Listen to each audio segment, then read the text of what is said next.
జూలూరు అనే గ్రామంలో సంపత్ అనే అబ్బాయి ఉండేవాడు. అతనికి ఉద్యోగం రావడంతో సిటీలో ఉన్నాడు. ఒకరోజు వాళ్ళ నాన్న సంపత్కి ఫోన్ చేశాడు. నాయనా సంపత్, ఇలా ఉన్నావ్? బావున్నాను నాన్నా. మీరెలా ఉన్నారు? మేమందరం బాగున్నాం నాయనా. సరే కాని మన ఊరిలో జాతర ఉంది నాయనా.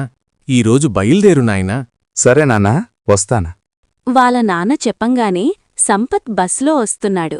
వాళ్ళ ఊరిలోకి రాగానే రాత్రి సమయమైంది.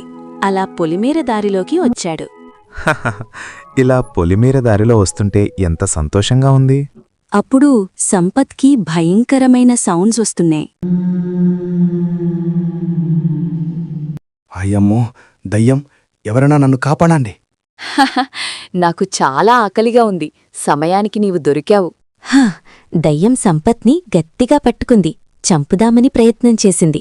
అప్పుడు ఆ సంపత్, నేను మా నాన్నగారిని కలిసి వస్తాను.